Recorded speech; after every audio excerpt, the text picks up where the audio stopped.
ఈ వారం weekend special ఇంటర్వ్యూలో నాతో పాటు ఉన్నారు టీడీపీ సీనియర్ నేత, శాసన మండలి ప్రతిపక్ష నేత యనమల రామకృష్ణుడు గారు. సార్ నమస్కారం. నమస్కారం సార్, జగన్మోహన్ రెడ్డి ఏడాది పాలనపై మీ కామెంట్. ఏడాది పాలన చూస్తే ఇంతకుముందు కూడా నేను చాలాసార్లు చెప్పాము. ఎంచేతంటే ఎప్పుడైనా కొత్త ప్రభుత్వం వచ్చినప్పుడు పాత ప్రభుత్వం స్కీమ్స్ అన్నీ కూడా కంటిన్యూ చేయాలి. దాంట్లో పాత ప్రభుత్వం చేపట్టినటువంటి వెల్ఫేర్ స్కీమ్స్ దాదాపు 18,000 కోట్లకు సంబంధించినంత వరకు అవి రద్దు చేయడం అదొక విచిత్రమైనటువంటి సంఘటన. ఎప్పుడు కూడా ఏ ప్రభుత్వం వచ్చినప్పుడు కూడా స్కీమ్స్ అన్నీ కూడా ఏవైతే కంటిన్యూ అవుతున్నాయో ఆ స్కీమ్స్ కంటిన్యూ చేసుకుని ఈ కొత్త ప్రభుత్వానికి ఉండేటువంటి వాళ్ళు ఇచ్చినటువంటి వాగ్దానాలు ఉంటే వాళ్ళు అమలు జరుపుకోవాల్సినటువంటి అవసరం ఉంది. అక్కడ జగన్మోహన్ రెడ్డి ప్రభుత్వం ఈ 1 ఇయర్లో ఫెయిల్ అయింది. రెండోది బేసిక్గా ఏంటంటే మనకి జాబ్ క్రియేషన్ అనేది చాలా ముఖ్యం. ఈ జాబ్ క్రియేషన్ ఉన్నటువంటి 2 సెక్టార్స్ ఇంపార్టెంట్, ఇండస్ట్రీ సెక్టార్ కానీ అదేవిధంగా మనకి చూసినట్టే సర్వీసెస్ సెక్టార్లో కానీ వాటిల్లో ఉండేటువంటి సబ్ సెక్టార్స్ ఏవైతే ఉన్నాయో కన్స్ట్రక్షన్స్ కానీ అదేవిధంగా మ్యానుఫ్యాక్చరింగ్ కానీ అదేవిధంగా రియల్ ఎస్టేట్ కానీ ఇవన్నీ కూడా చూస్తే 1 ఇయర్లో వాళ్ళు చేసినట్టు అభివృద్ధి ఏ విధంగానూ కనపడడం లేదు. రెండోది మనకు వచ్చినటువంటి ఇన్వెస్ట్మెంట్స్ కూడా వెనక్కిపోయినటువంటి పరిస్థితి ఏర్పడింది. అంటే దీనివల్ల ఏంటంటే ఒకటి ఇండస్ట్రియల్ డెవలప్మెంట్ జరగలేదు 1 ఇయర్లో, అదేవిధంగా సర్వీస్ సెక్టార్ పెరగలేదు. మూడోది వచ్చేటప్పటికి ఈ 2 ఎప్పుడైతే మనకి పెరగలేదో అదేవిధంగా మైనస్ గ్రోత్ ఉన్నాయో నెగిటివ్ గ్రోత్ ఉన్నాయో దానివల్ల ఏంటంటే జాబ్ క్రియేషన్ లేదు. ఇప్పుడు కొత్తగా వచ్చినటువంటి ఈ కోవిడ్ వల్ల మరీ జాబ్ లాస్ జరిగేటువంటి ప్రమాదం ఉంది. అది యూత్ సమాజంలో ప్రధానమైనటువంటి ఒక సెక్షన్ యూత్. ఆ యూత్ కూడా వీళ్ళు ఏ విధమైనటువంటి కార్యక్రమాలు 1 ఇయర్లో జరపలేదు. అది ఒక ఫెయిల్యూర్. ఓవరాల్గా చూసినట్లయితే ఎకానమిక్ గ్రోత్ కూడా పడిపోయింది బాగా. ఎంచేతంటే వాళ్ళు 8.1% అడ్వాన్స్ ఎస్టిమేట్గా చెప్తున్నారు, కానీ అది నిలబడదు. ఎందుచేతంటే నిలబడకపోవడానికి కారణం ఏంటంటే మనకి ఇన్వెస్ట్మెంట్స్ లేవు ఇందాక నేను చెప్పినట్టుగా. అదేవిధంగా రెవెన్యూస్ కూడా పడిపోయినటువంటి ప్రభుత్వమే చెప్తుంది. రెవెన్యూస్ పడిపోయి ప్రైవేట్ ఇన్వెస్ట్మెంట్ లేక ప్రభుత్వ ఇన్వెస్ట్మెంట్ లేకపోతే గ్రోత్ ఎట్లా పెరుగుతుందో నాకు అర్థం కాలేదు. అంచేత వాళ్ళు చూపించేటువంటి 8.16% గ్రోత్ కూడా కరెక్ట్ కాదు, అది దారుణంగా పడిపోతుంది. భవిష్యత్తులో బికాజ్ ఆఫ్ కోవిడ్ అంటే 2021లో కోవిడ్ ప్రభావం ఉంటుంది కాబట్టి ఈ కోవిడ్ ప్రభావం వల్ల కూడా ఆల్మోస్ట్ మన ఆంధ్రప్రదేశ్ నెగిటివ్ గ్రోత్కి వచ్చేస్తుంది. సార్, యనమల ఆంధ్రప్రదేశ్లో శకుని పాత్ర పోషిస్తూ రాష్ట్ర అభివృద్ధిని అడ్డుకుంటున్నారని వైఎస్ఆర్ కాంగ్రెస్ పార్టీ అంటుంది. శకుని పాత్ర దేనికండి? అసలు మహాభారతం చదువుకున్నారు వాళ్ళు. ఎంచేతంటే ఎవరైతే తప్పు చేస్తున్నారో తప్పు చేసిన వాళ్ళని ఆ రోజున మహాభారతంలో చూస్తే దుర్యోధన వాళ్ళు అధర్మంగా వెళ్తున్నారు కాబట్టి, అదేవిధంగా శకుని కుటుంబాన్ని కూడా వాళ్ళు అండర్గ్రౌండ్లో పెట్టి జైల్లో పెట్టి హింసించారు కాబట్టి దానికి ప్రతీకార చర్య తీసుకోవడానికి శకుని పాత్ర వహించి కౌరవులను నాశనం చేస్తానని ముందే చెప్పాడు. అట్లాగే నాశనం చేయించడానికి ప్రధానమైనటువంటి కారకుల్లో శకుని ఒకడు. అదొక స్టోరీ మహాభారతంలో. కానీ ఇక్కడ ప్రజాస్వామ్యంలో శకుని పాత్రలు ఉండవు. ప్రతిపక్షం ప్రభుత్వ పక్షం అంటే ఆ ప్రభుత్వం పక్షం చేసేటువంటి కార్యక్రమాలని విమర్శించడం. దేనికి విమర్శిస్తారు? ప్రజలకి నష్టం జరుగుతున్నప్పుడు ప్రతిపక్షం విమర్శిస్తారు. దాన్ని రెక్టిఫై చేసుకోవాల్సినటువంటి బాధ్యత ప్రభుత్వం మీద ఉంటుంది. రెక్టిఫై చేసుకోకపోతే అల్టిమేట్గా ఏముంది? నష్టపోయేది ప్రభుత్వంలో ఉన్నటువంటి పార్టీ. వికేంద్రీకరణ బిల్లును అడ్డుకోవడానికి ప్రధాన కారణం ఏంటి సార్? వికేంద్రీకరణ బిల్లును వాళ్ళు చేసిందే అధర్మంగా తెచ్చారు. వికేంద్రీకరణ బిల్లు అసలు వాళ్ళకి పవరే లేదు. పవర్ లేనిది ఎలా తెస్తారు? రీఆర్గనైజేషన్ యాక్ట్ ఎవరు తెచ్చారు? బైఫర్కేషను కేంద్ర ప్రభుత్వం చేసింది. కేంద్ర ప్రభుత్వం దేని బేస్ చేసుకుని చేశారు? వాళ్ళు రీఆర్గనైజేషన్ యాక్ట్ అనేటువంటి ఆర్టికల్ 3 ప్రకారంగా వాళ్ళు తీసుకొచ్చారు. వీళ్ళు కేంద్ర ప్రభుత్వాన్ని కన్సల్ట్ చేయకుండా ఆ యాక్ట్లో ఉండేటువంటి అంశాలను కూడా పరిధిలోకి తీసుకుండా ప్రెసిడెంట్ ఇచ్చినటువంటి కన్సెంట్ని పరిధిలో తీసుకుండా ఎవరిచ్చారు వీళ్ళకి హక్కు? రాజ్యాంగ ప్రకారం చెల్లదేది. ఎవరిచ్చారు వీళ్ళకి అనేది? క్యాపిటల్ డేస్ పాలసీ వేరు, మిగతా పాలసీస్ వేరు. క్యాపిటల్ పాలసీకి వాళ్ళు ఏం చెప్పారు? ఆ యాక్ట్లో రీఆర్గనైజేషన్ యాక్ట్లో ఒక కమిటీ వేస్తాము, కమిటీ సూచన మేరకు రాష్ట్ర ప్రభుత్వం నిర్ణయం అయిపోయింది. నిర్ణయం అయిపోయింది. మామూలు పాలసీ కాదు ఇది, ఒక క్యాపిటల్ రాష్ట్రానికి సంబంధించింది. ఆ క్యాపిటల్ మార్చడానికి వీళ్ళు ఏ హక్కే ఉంది? అందుకనే బిగినింగ్లో చెప్పాను తొగ్లక్ పరిపాలనని. అంచేత ఆ రోజు తొగ్లక్ కూడా అట్లా చేసుకుంటాం. ఓకే, ఆ రోజు కింగ్డమ్స్ కాబట్టి వాళ్ళు చేయగలిగారు, చేసినా నష్టపోయాడు. తొగ్లక్ డైనాసిటీ నష్టపోయింది అది చేయడం వల్ల. 3 రాజధానుల ప్రక్రియ జరుగుతుందా? జరగటానికి లేదు. ఏం చేతంటే కోర్టులో చాలా పిటిషన్స్ ఉన్నాయి. అదేవిధంగా కౌన్సిల్లో కూడా దాన్ని అడ్డుకోవడం జరిగింది. సెలెక్ట్ కమిటీకి పంపించాం, దాని మీద ఏం ఫైనల్గా రాలేదు. కోర్టులో కూడా ఇంకా జరుగుతున్నాయి. అంటే జ్యుడిషియల్ పర్వ్యూలో ఉన్నప్పుడు దీన్ని మనం డీటెయిల్గా కామెంట్ చేయలేం. కానీ నా పర్సనల్ అభిప్రాయం ప్రకారంగా ఇక్కడ ఇంకా 3 రాజధానులు అనేటిది అసంభవమైనటువంటి సందర్భం. ఎంచేతంటే ఎందుకు అసంభవం అంటున్నా అంటే అసలు ప్రపంచంలో ఎక్కడా లేవు 3 రాజధానులు. ఉన్నటువంటి సౌత్ ఆఫ్రికాలోనే వాళ్ళు మళ్ళీ ఒక రాజధాని పెట్టుకోవాలన్నారు. వాళ్ళు కూడా తొగ్గులాకే నష్టపోయారు 3 రాజధానులు పెట్టి. అంచేత నష్టపోయేటువంటి సిస్టమ్ని ఎందుకు అడాప్ట్ చేయాలి ఈ ప్రభుత్వం? మీరేమో ఈ ప్రక్రియ అంతా కుదరదు అంటున్నారు. కరోనా తగ్గిన తర్వాత విశాఖ నుంచి పాలన ప్రారంభిస్తామని వైసీపీ అంటుంది. చూద్దాం. ఇప్పుడు పాలిస్తామంటే దొంగచాటును పాలించడం కాదు. ఆర్డర్స్ ఇష్యూ చేయండి, లేకపోతే జీవోలు ఇష్యూ చేయండి, లేకపోతే చట్టాన్ని తీసుకురండి. ఆ చట్టాలను తీసుకొచ్చి జీవోలు ఇష్యూ చేసి మేము మారుతామంటే అప్పుడు ఏం చేయాలనేటువంటిది పొలిటికల్ పార్టీస్ ఆలోచిస్తారు, ప్రజలు ఆలోచిస్తారు, కోర్టులు కూడా ఆలోచిస్తారు. సెలెక్ట్ కమిటీ కథ కంచికి చేరింది అనుకోవచ్చా? ఎందుకు కంచి చేరుతుందండి? It's still there. అది చెప్పమని ప్రభుత్వం ఏమి ఇచ్చింది కమిట్మెంట్ కోర్టులో ఏమని చెప్పారు వాళ్ళు? ఇవి సెలెక్ట్ కమిటీ ముందు ఉన్నాయని ఏజీ చెప్పాడు. ఏజీ ఎవరు? Is a representative of the government.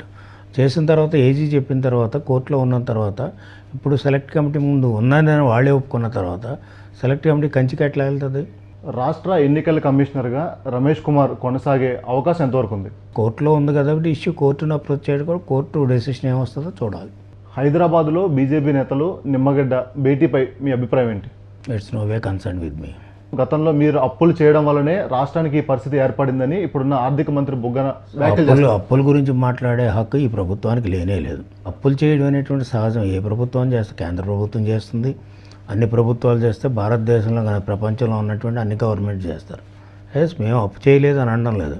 కానీ ఈ ప్రభుత్వం మాట్లాడడానికి అర్హత లేదు. మేము 5 సంవత్సరాల యావరేజ్ మీద 30,000 crores, అరౌండ్ 30,000 crores మేము అప్పు చేసాం అనుకుందాం. వీళ్ళు ఎంత చేస్తున్నారు ఈ సంవత్సరం? 1920లో వీళ్ళు 70,000 కోట్ల రూపాయల పైన అప్పు చేస్తున్నారు.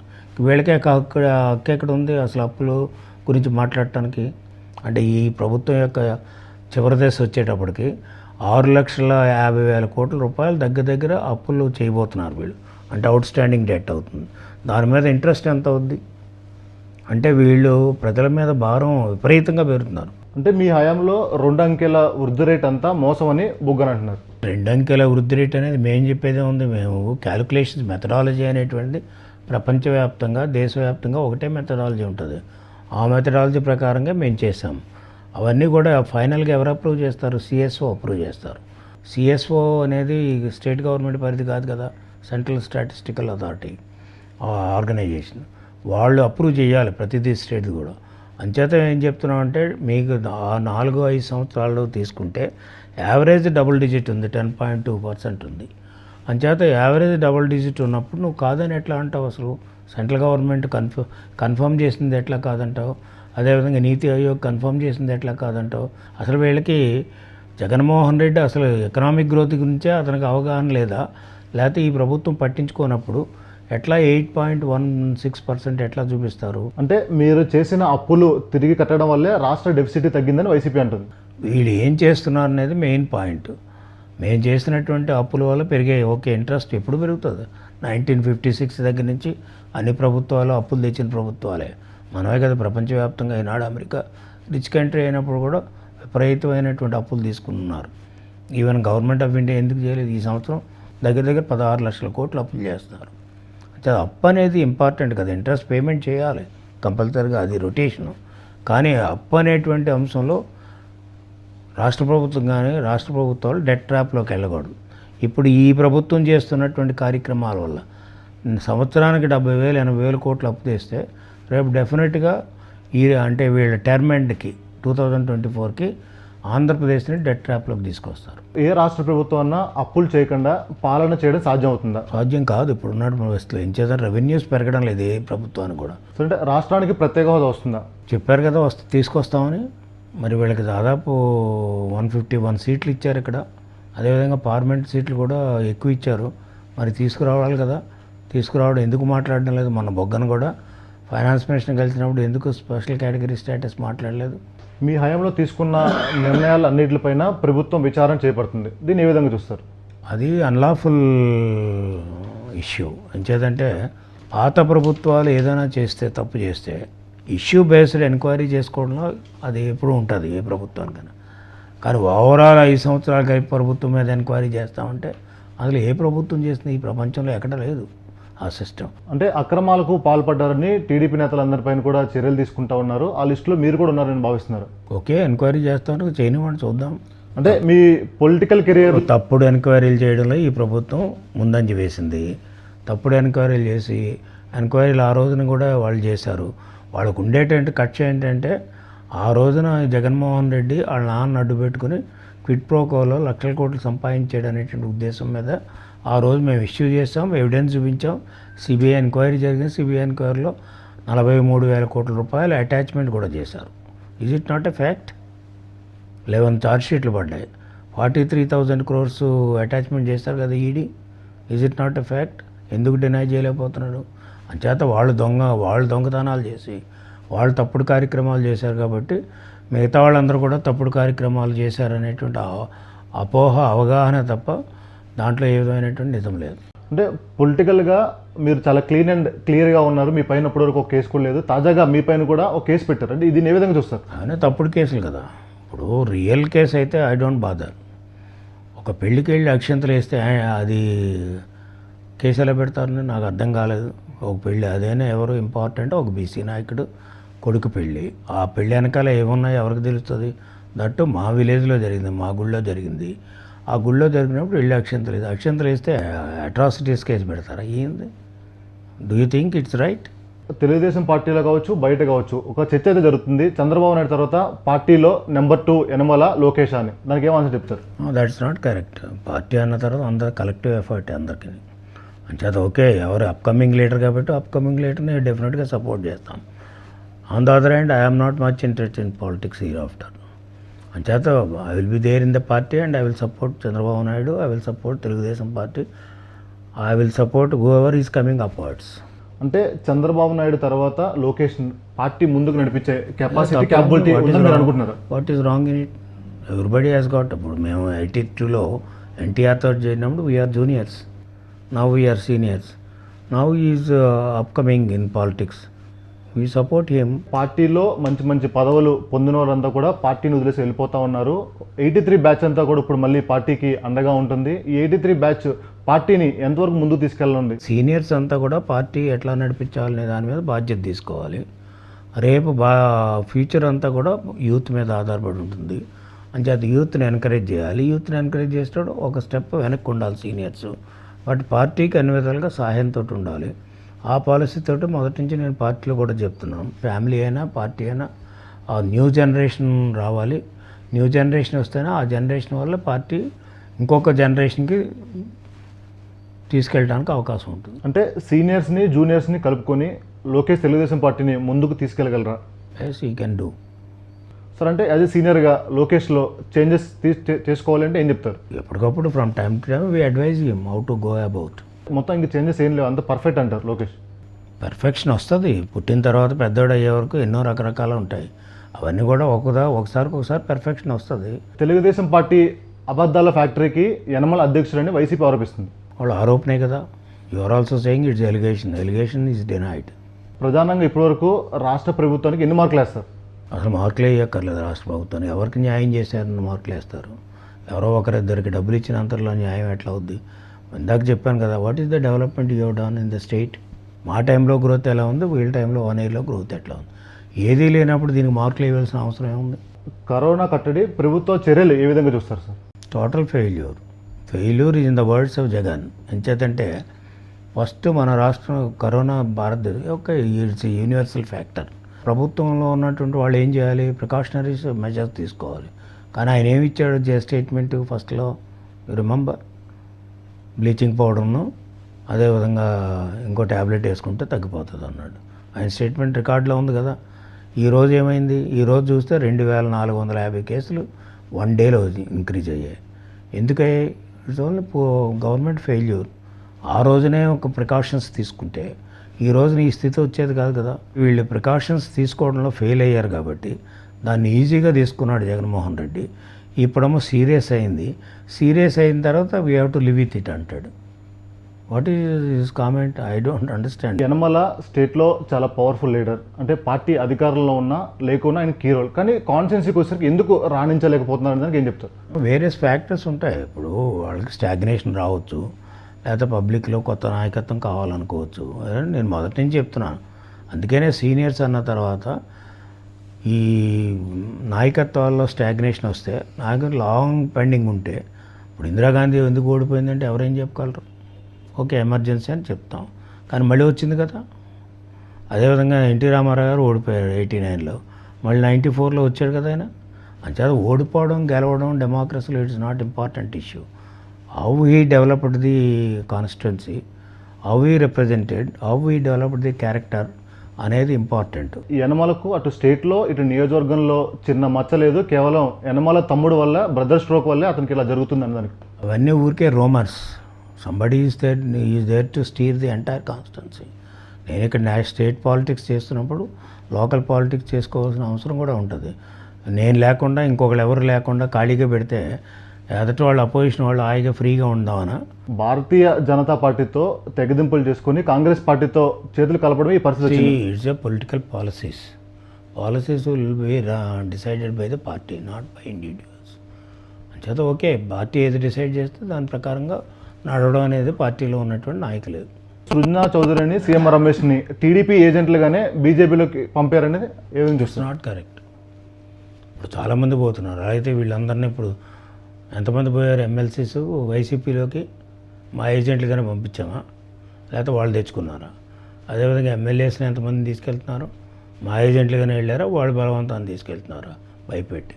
పార్టీ ఫిరాయింపులను ఏ విధంగా చూస్తారు సార్? గతంలో మీరు కూడా తీసుకున్నారు, ఇప్పుడున్న సిచ్యువేషన్ అంతా ఏ విధంగా చూస్తారు? మా పార్టీ ఫిరాయింపులు I never encourage, even in our party. I oppose all defections system. ఎంచేదంటే ఒక చట్టం ఉన్న తర్వాత చట్ట ప్రకారంగా నడుచుకోవాలి. రాష్ట్రంలో బీజేపీ, జనసేన, తెలుగుదేశం పార్టీ మళ్ళీ కలిసి పనిచేసే అవకాశం ఉందంటారా? ఇప్పుడున్న పరిస్థితిలో ఆ ప్రశ్న ఉత్పన్నం కాదు అసలు. పవన్ కళ్యాణ్ పాలిటిక్స్ని ఏ విధంగా చూస్తారు? ఆయన పార్టీ పెట్టుకున్నాడు, ఆయన పార్టీ పెట్టుకుని పార్టీని నడుపుకుంటున్నాడు. ఇంకే విధంగా చూస్తే it's a political party, one of the political parties in our state. Is running, okay, let him run. మీ పైన ఒకటే ఆరోపణ అయితే మటుకి గట్టిగా హైలైట్ అవుతూ ఉంటుంది. యనమల తన అధికారంలో ఉన్నప్పుడు పిప్పు పన్ను తీసుకోవడానికి సింగపూర్ వెళ్ళి అంత డబ్బులు ఖర్చు పెట్టారు అని, దానికి ఏం చెప్తారు sir? What is the dollar difference? Singapore and Indian currency. ఇప్పుడు యూఎస్ డాలర్ తీసుకుంటే 75 రూపీస్, మన ఇండియాలో ₹1. అంటే ఎంత డిఫరెన్స్ ఉంది? అంటే అక్కడ 10,000 తీసుకున్నది అక్కడ 20,000 తీసుకోవచ్చు. But anyway claim allegation has come, so I repaid to the government. It is not at all issue now. ఎన్టీఆర్ను చంద్రబాబు నాయుడు వెన్నుపోటు పొడిచారు, ఆ కత్తి యనమలని విమర్శలు వస్తూ ఉన్నాయి సార్, దీన్ని ఏమి చూస్తారు? We are no way concern. That is the internal affair of the then party.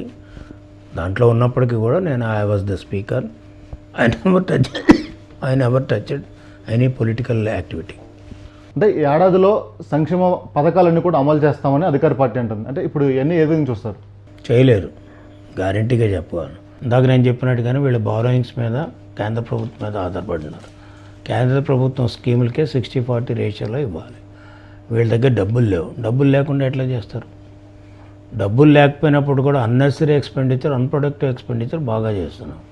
అది కానీ పేదవాళ్ళకి ఖర్చు పెట్టి ఉంటే పేదరికం కొద్ది వరకు కూడా తగ్గేది.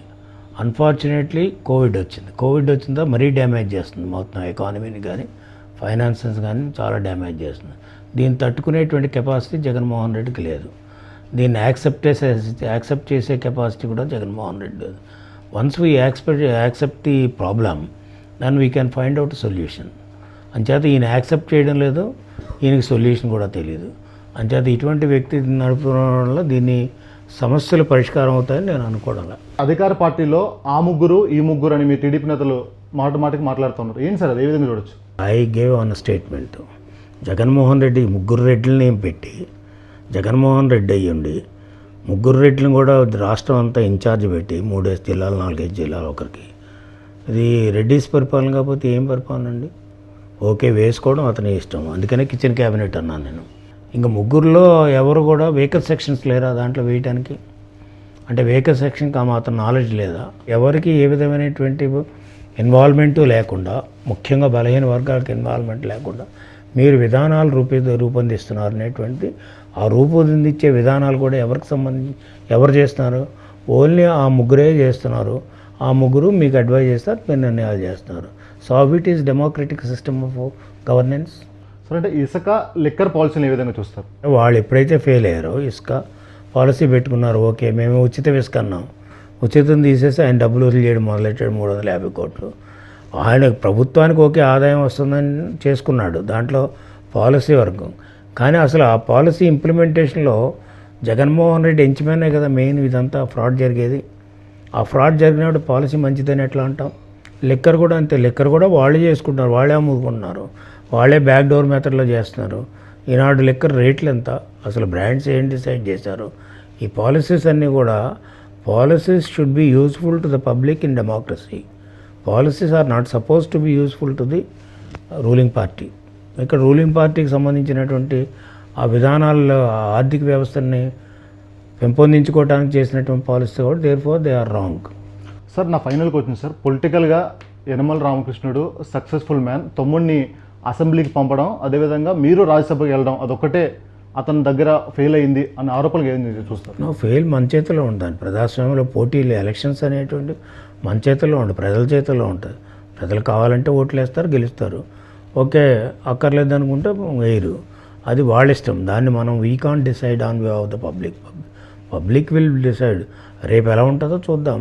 అంచేత నేను రాజ్యసభకి వెళ్ళడం అనేటువంటి ఓకే ఉండేది, కోరిక ఉండేది, అది it's only left to the party. అంటే ఆ కోరిక నెరవేరుతుంది అనుకుంటున్నారు సార్? పార్టీ ఇష్టం, పార్టీ అక్కడికి వెళ్ళమంటే అక్కడికి వెళ్తాం, ఇక్కడ ఉండమంటే ఇక్కడ ఉంటాం. ఇది ఈ వారం వీకెండ్ స్పెషల్ ఇంటర్వ్యూ. చూస్తూనే ఉండండి HM TV.